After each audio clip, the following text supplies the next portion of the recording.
Okay, 4.2, writing equations in standard form and point slope form. So, standard form is useful. I didn't point this out the last time we talked about standard form, but standard form is useful in doing the y-intercept, x and y-intercepts, because if you do the x-intercept, remember you make y 0, so basically it disappears. So you can do 3x equals 12, divide by 3, x equals 4. And then if you do the y-intercept, you can do 2y equals 12, divide both sides by 2, y equals 6. So then we come over to the graph and we go 4 on the x and 6 on the y.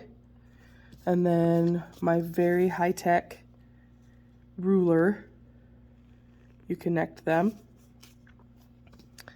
And that is the line. And it would continue.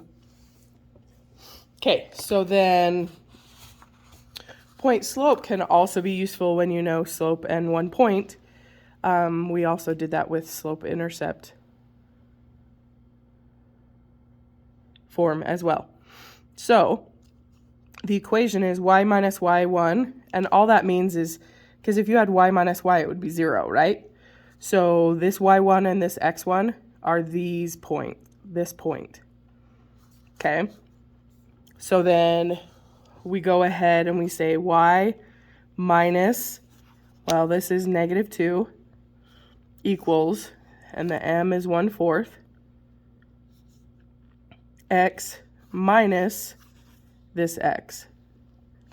And really the only thing you have to do to clean this up is just y plus 2 equals 1/4 x minus 3. Well, it's useful if you have a point and a slope, but you can't really graph from that. So you can go one step further and take it back to slope-intercept form. So what we're going to do is we're going to start with, we're going to have a point and slope, and we're going to do point slope, slope intercept, and then standard form. And they each have their, I guess, positives for having them. But they each, once you start with point slope, slope intercept, and standard, they actually help you find the other ones. So we're going to do point slope first.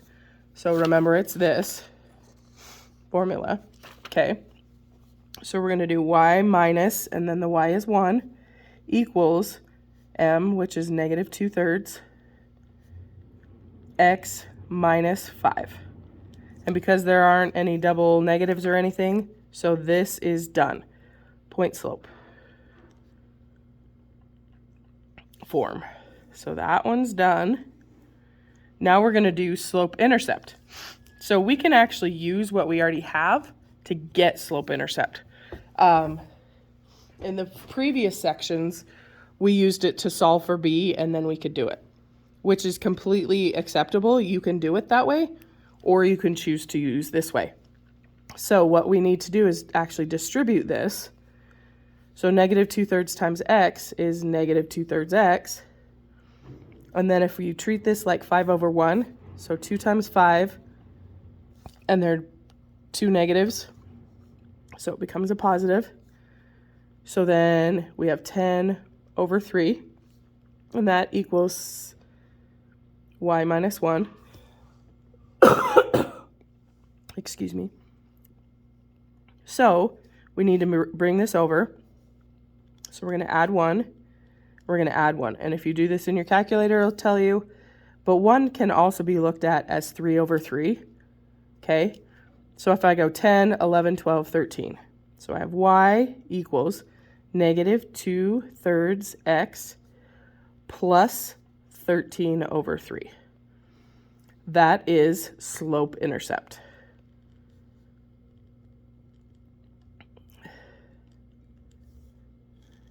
Okay.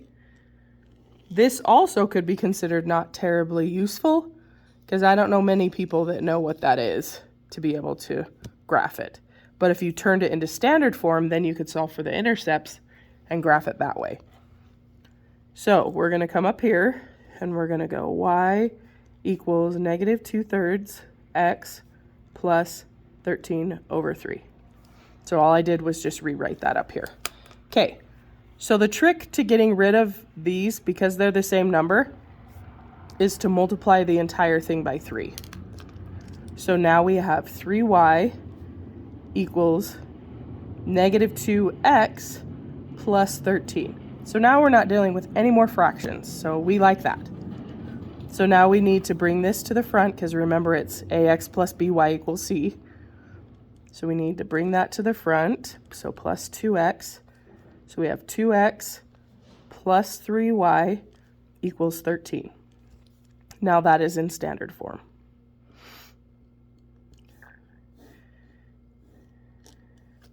And that's how you do that. Quite a bit of your assignment is actually having you do all 3 of them.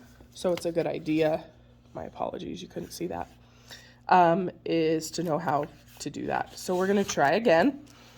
The difference here is we actually have to solve for our slope. So we're going to go ahead and do 1 minus 7 over 3 minus negative 5.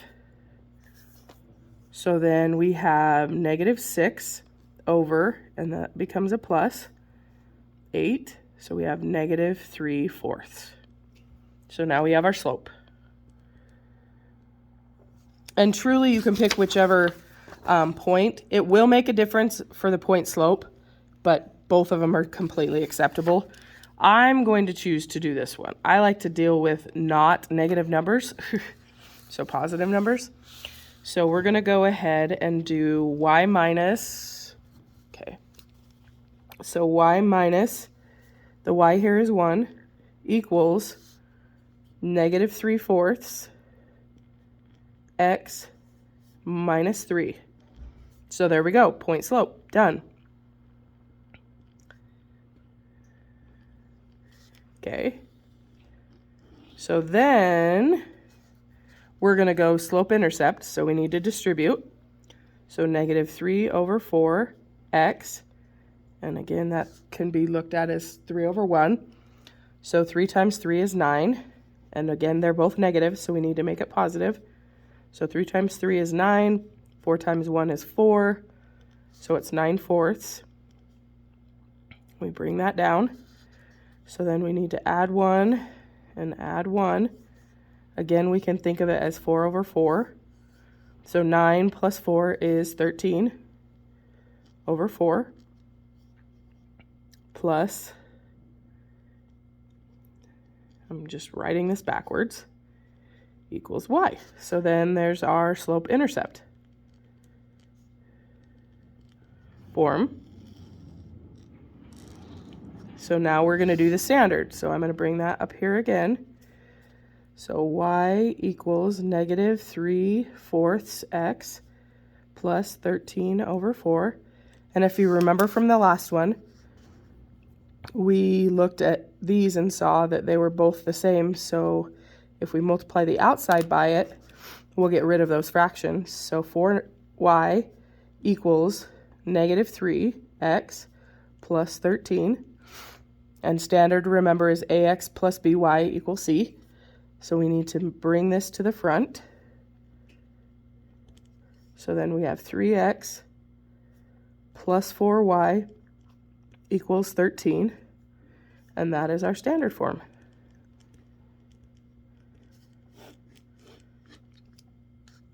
Okay, so on your assignment, it looks short, but looks can be deceiving. Okay, so 14 to 30 evens, and then graph 14, 16, and 18. And 16 might be a good idea to go by 2s. But a lot of these, you do have to show all 3 of these. So make sure that you leave yourself plenty of room.